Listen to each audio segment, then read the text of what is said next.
What's going on, everyone? Welcome back to T3G. My name is Dalibor, and today we are talking about a ring light coming right up. I would say right now I am in moderate lighting, right? There is a light off the side here. It is a yellow light. I'm not a fan of it. It's my kitchen light. But it's like medium lighting. And you might think this is plenty of light to do a video. And realistically it is. But if you want to get different colors, if you want to get a little more true to life colors, you would want to have a properly balanced daylight color. Since I am shooting with my phone, we are looking at this bad boy.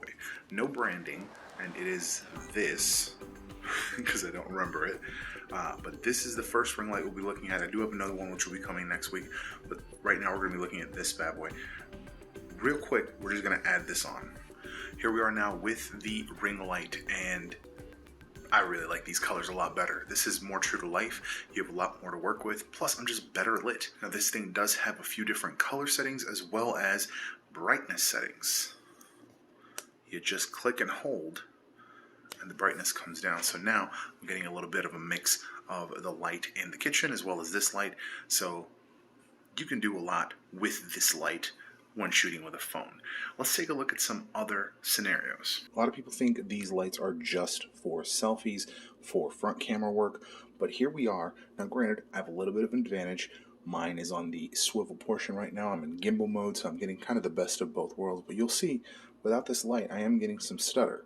Now if we just go ahead and crack this on, here we are, and now it's on, and I'm getting A, just a better lit scene in general, and B, less stutter. The better light source you have, the less your camera, or in this case phone, has to work to produce an image. So this is going to give us a much better quality image. I'm just going to add some creamer to my coffee.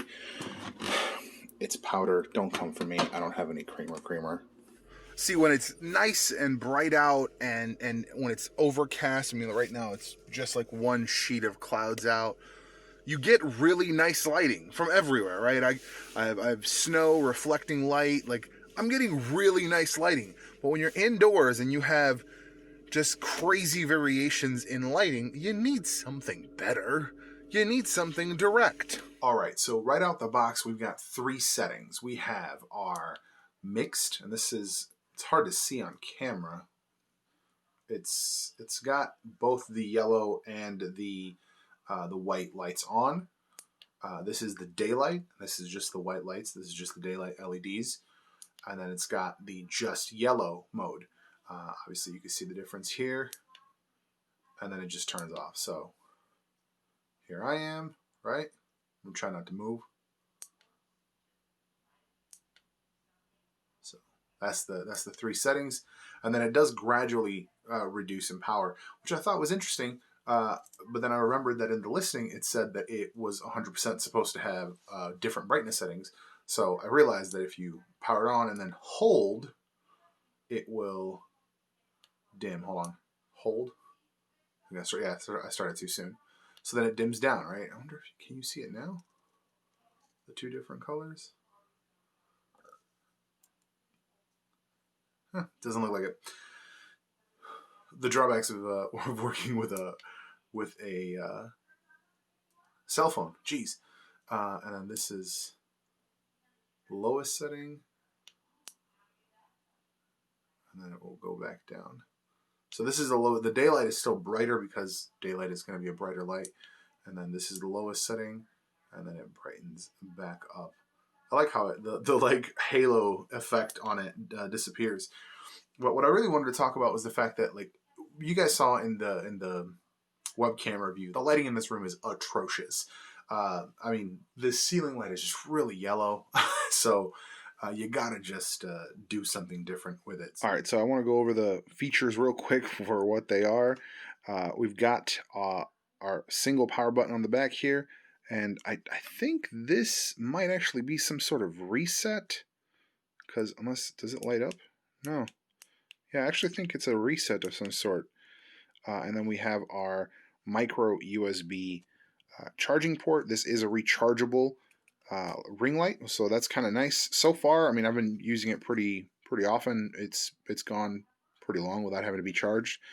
And I have my now bent bent back piece here that attaches. The nice thing about this one in particular is, if you can see here, it's got like a rubberized piece to like attach to your display or to the back of the phone, and it's very what's the word? It's very large. It's not just like a little spot of tack. It's like a really nice big rubber piece that will make sure this thing doesn't flop around and move around when you're using it. I wanted to. This is just. I don't know if you can see, like, I've already kind of bent this back. Yeah, it's definitely bent. I've definitely bent this back piece because my phone is very thick, and this is not really meant for super thick phones. But if I go into swivel mode, it attaches to the swiveled out portion really nicely, and it's actually kind of nice. But once I attach this, you guys will see here, it's kind of complicated. I got to really just jam it on there. Make sure it's not in the shot. There you go. But it's like on there. Like right now, I couldn't swivel the phone if I wanted to. And then we go to daylight. This is just a much nicer looking image. Like this is a really good, solid image. The only other thing we need to work on is the audio, because obviously cell phone audio, even though this phone actually does have a pretty decent microphone, the cell phone audio is just not as good as having a lav, which we'll be looking at next week, working on the next light with a lav, just to kind of see the difference in experience. And then eventually I will do a comparison of both the lights to kind of just see the difference in power and capability and all that stuff. But this light, fantastic. Well, how much was it?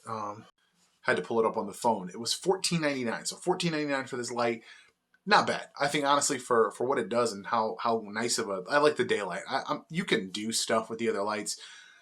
One day I might play around with, lighting stuff in moody ways, but I just like me a good solid daylight color, and this is just really good at that. So really can't be mad at it. And the frequency is right because I see my recording is not flickering.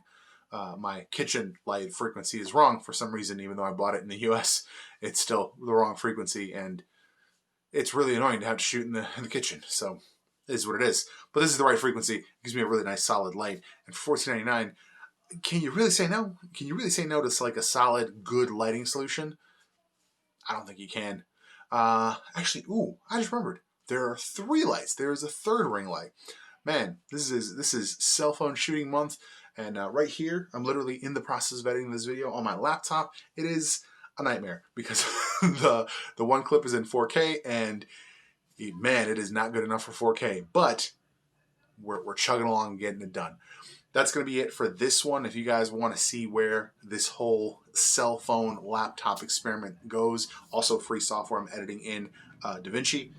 So a little bit of a learning curve. Also some little fun cut-ins because I don't have the tools built in like my intro. So that was a little different for you guys. I'll be building all that stuff out, so make sure you guys like, subscribe, and I'll see you in the next one.